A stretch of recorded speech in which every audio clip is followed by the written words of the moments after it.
জুলাই গণঅভ্যুত্থানের ছাত্র নেতাদের গড়া দল এনসিপিকে ভোটের মাঠে সঙ্গে পেতে চায় বিএনপি।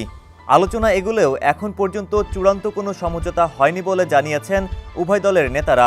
তবে বিএনপি নতুন এই দলটিকে তাদের জোটবদ্ধ করতে না পারলেও জামায়াত থেকে দূরে রাখতে চায়।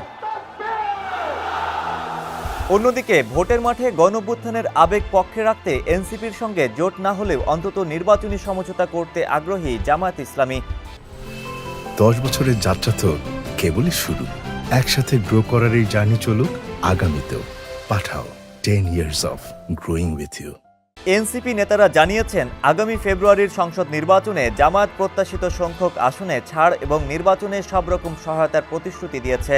তবে তাদের সঙ্গে গেলে ডানপন্থী ট্যাগের ভয় রয়েছে। আবার বিএনপি পাশে চাইলেও প্রত্যাশিত সংখ্যক আসন ছাড়তে রাজি নয়। এ দলটির সঙ্গে গেলে নির্বাচনে প্রত্যাশিত সহায়তা পাওয়া যাবে কিনা তা নিয়েও শঙ্কা রয়েছে এনসিপি নেতাদের। বিএনপি, জামায়াত ও এনসিপি তিন দলের নেতারাই জানিয়েছেন, অন্তর্বর্তী সরকারের দুই ছাত্র উপদেষ্টা বিএনপির সঙ্গে এনসিপির নির্বাচনী ঐক্যে আগ্রহী। এনসিপি সূত্র জানিয়েছে, এই ঐক্য না হলে উপদেষ্টাদের অন্তত একজন ঢাকায় বিএনপির দলীয় প্রতীকে প্রার্থী হতে পারেন। জামায়াত সূত্র সমকালকে নিশ্চিত করেছেন, উপদেষ্টারাই এনসিপির সঙ্গে নির্বাচনী জোট বা সমঝোতায় মূল বাধা। তাদের কারণেই এনসিপির সঙ্গে একাধিক বৈঠকের পরও দলটি জুলাই সনদের পূর্ণাঙ্গ বাস্তবায়নের দাবিতে জামায়াতের যুগপৎ আন্দোলনে আসেনি। গত সোমবার ফিনান্সিয়াল টাইমসকে বিএনপির ভারপ্রাপ্ত চেয়ারম্যান তারেক রহমান সাক্ষাৎকারে বলেন, বিএনপি অন্য দলকে নিয়ে সরকার গঠনে প্রস্তুত।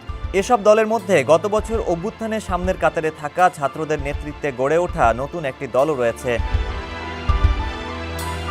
জামায়াতের নায়েবে আমির ডাক্তার সৈয়দ আবদুল্লাহ মোহাম্মদ তাহির গত রোববার সমকালকে বলেছেন, শুধু এনসিপি নয়, ফ্যাসিবাদ বিরোধী সবার সঙ্গেই আন্দোলনের ঐক্য হতে পারে ও নির্বাচনী সমঝোতা হতে পারে।